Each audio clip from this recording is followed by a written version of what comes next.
Hi guys, तो last class में हमने पढ़ा था कूलॉम्स लॉ। तो आज में हम देखेंगे इस टॉपिक में हमारा टॉपिक है कि Newton's law from Coulomb's law. यानी अगर कूलॉम्स लॉ दो चार्जेस हमारे पास Q1 और Q2, तो अगर Q1 जैसा कि हमने देखा था कि Q2 के ऊपर फोर्स जो लग रहा है Q1 की वजह से, that is called as F21। Force on charge 2 due to charge 1 is called as F21, यहां पे दिखाया गया है। और force on charge 1 due to charge 2 that is called as F12। तो न्यूटन्स लॉ यूनिवर्सल लॉ है, तो कूलॉम्स लॉ जो है वो न्यूटन्स लॉ थर्ड लॉ को फॉलो करना चाहिए। ठीक है, यानी अगर Q1 Q2 के ऊपर फोर्स लगा रहा है तो Q2 भी Q1 के ऊपर उतना ही फोर्स, उतना अमाउंट ऑफ फोर्स लगाना चाहिए। ठीक है, तो हम उसको देखेंगे। तो हमने लास्ट क्लास में देखा था कि force on charge 2 due to charge 1 is given by 1 by 4 pi epsilon naught Q1 Q2 divided by mod of the vector R21 whole square into unit vector R21। ठीक है, ये हमने देखा था कि force on charge 2 due to charge 1 is given by this expression।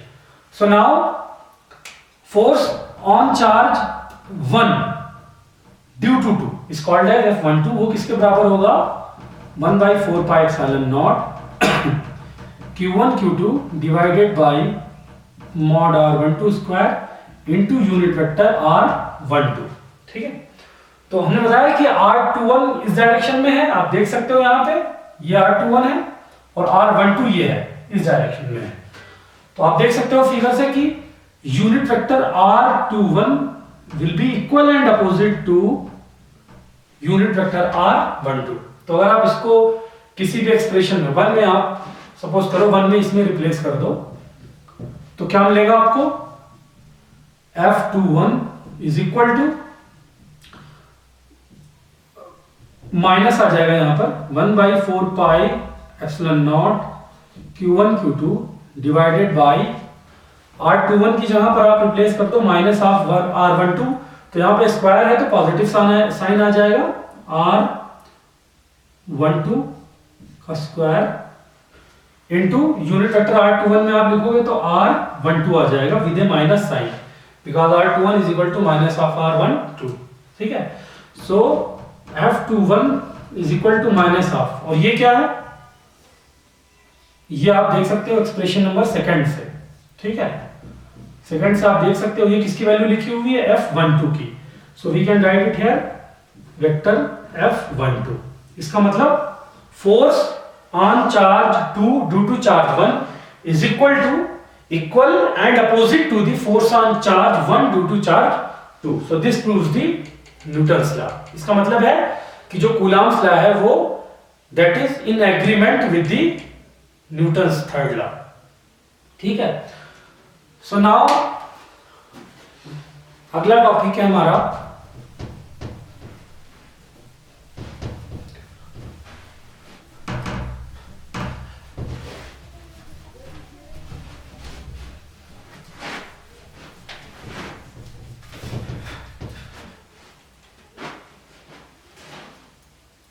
अगला topic है हमारा फोर्स बिटवीन मल्टीपल चार्जेस।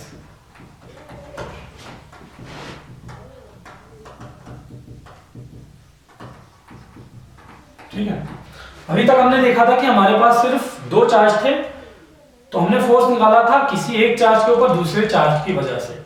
लेकिन अगर केस ऐसा हो कि हमारे पास कई चार्ज हो, ठीक है, Q1 Q2 Q3 हो सपोज करो, तो हम किसी एक चार्ज के ऊपर बाकी दोनों चार्जेस की वजह से जो फोर्स है वो कैसे कैलकुलेट करेंगे, हम यहां पर पढ़ेंगे।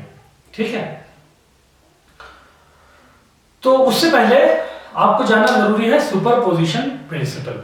ठीक है, तो सुपरपोजिशन प्रिंसिपल आप जानेंगे तो आप वो कर लेंगे। Superposition principle. ठीक है, सुपरपोजिशन प्रिंसिपल क्या कहता है कि अगर आपके पास बहुत सारे चार्जेस हैं और आप किसी एक चार्ज के ऊपर बाकी अदर चार्जेस की वजह से फोर्सेस निकालना चाहते हो, तो आप कैसे निकालोगे? वो आपको क्या करना है, आप सिंपली वेक्टर सम कर दोगे। जो चार्ज के ऊपर जो फोर्स लग रहा है दूसरे चार्जेस की वजह से, उन सभी फोर्सेस का सिंपली वेक्टर सम ले लोगे, तो आपको नेट फोर्स मिल जाएगा किसी भी चार्ज के ऊपर। ठीक है। और जो ऐसा करने पर जो दूसरे चार्जेस हैं उनके प्रेजेंस से जो इंडिविजुअल फोर्स है उनके ऊपर कोई इफेक्ट नहीं पड़ेगा। तो उसका स्टेटमेंट मैं पहले लिख देता हूं। सुपरपोजिशन प्रिंसिपल क्या कहता है कि force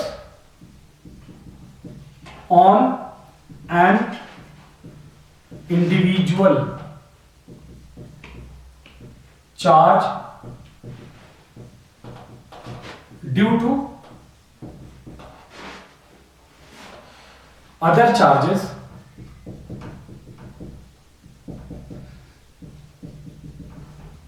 is vector sum of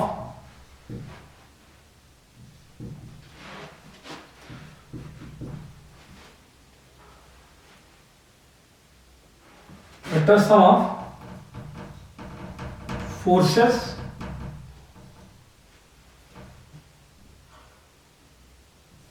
on single charge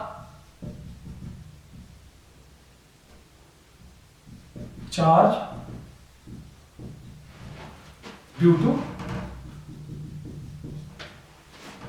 others. So force on an individual charge due to other charges is vector sum of forces on single charge due to forces on single charge due to other charges. ठीक है। Forces on single charge vector sum of forces on single charge due to vector sum of forces on single charge due to other charges. ठीक है।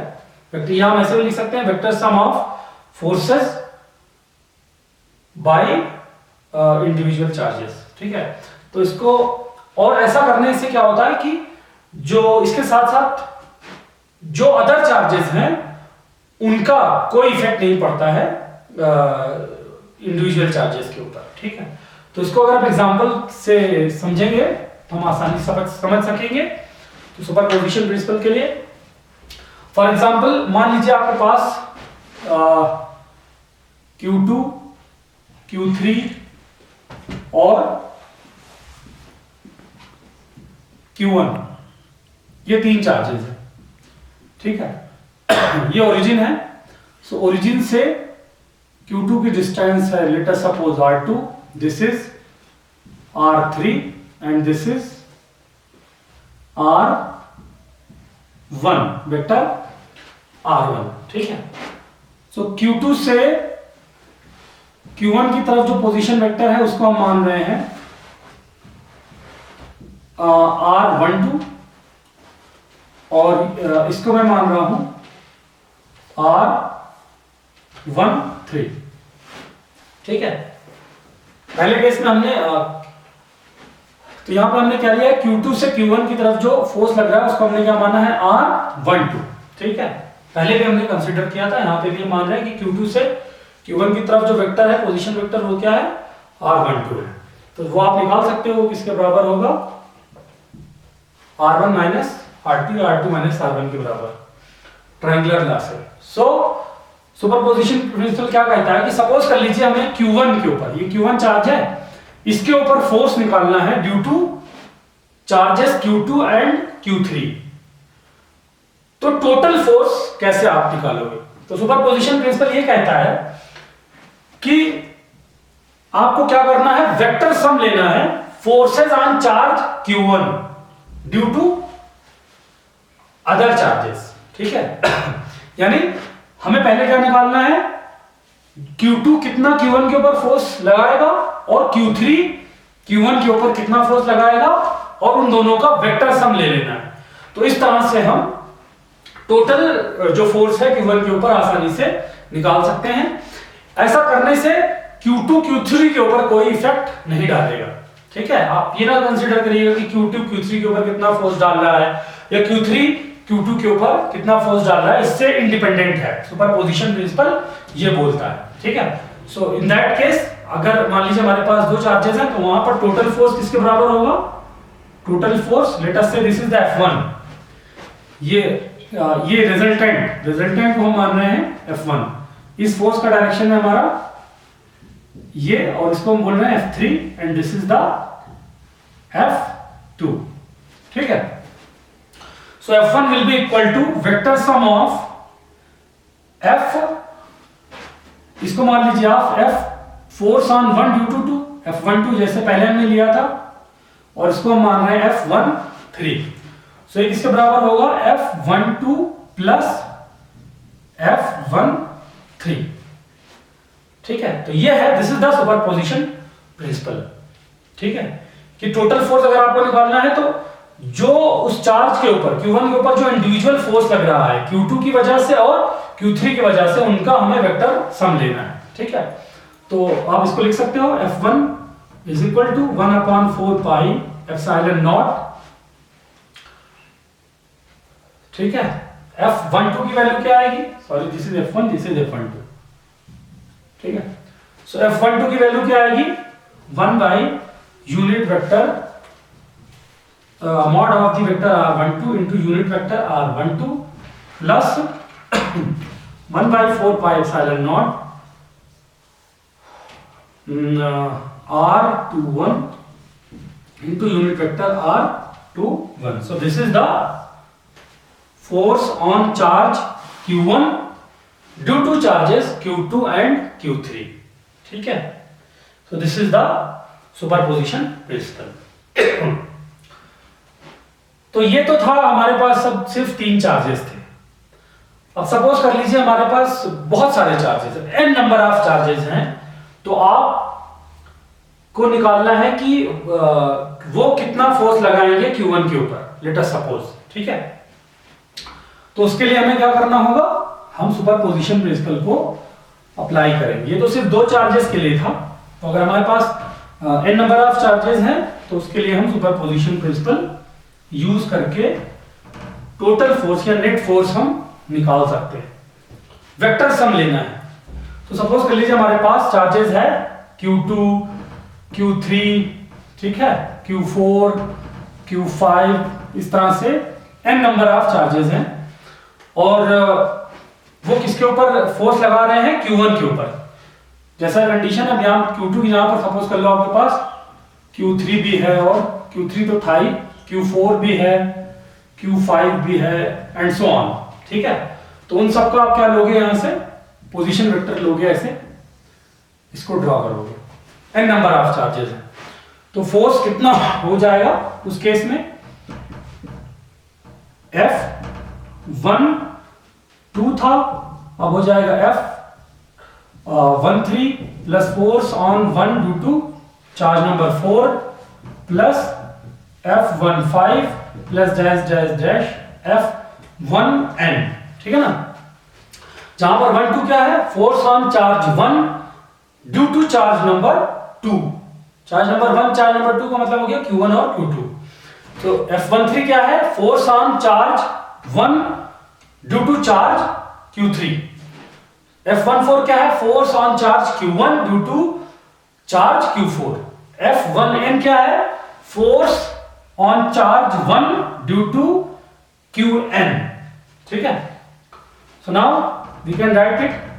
F1 is equal to 1/4 pi epsilon, सब में common आएगा, तो 1/r 12 square into unit vector R12 plus 1/r13 mod square unit vector R13 plus dash dash dash 1/r1n mod square into unit vector R1n, ठीक है। So now F1 will be equal to, अब हम इसको combine करके लिख सकते हैं summation के हिसाब से। सो 1 by 4 pi epsilon not 1 by unit vector r। हाँ, तो हमने देखा था, तो यहां पर हर केस में Q1 कॉमन है तो Q1 बाहर ले लिया, बाकी Q2 Q3 Qn अंदर है। अब हम इसको हम समेशन के फॉर्म में लिख सकते हैं। तो Q1 by 4 pi epsilon not common है, तो यहां पर क्या बच जाएगा Q2 Q3, इसको लिख सकते हैं हम Qi R1i R1i। इसको हमने समेशन के फॉर्म में लिख दिया, जहां पर i रन कर रहा है 2 सेम, क्योंकि 1 तो चार्ज Q1 है, ठीक है। So this is the two net force. एक चीज मैं भूल गया था लास्ट, अभी जब मैंने पढ़ाया था force on Q1 Q2 and Q3, तो उसमें शायद मैंने Q1 और Q2 लिखना भूल गया था, तो वो आप देख लें, करेक्ट एक्सप्रेशन ये है। Thank you.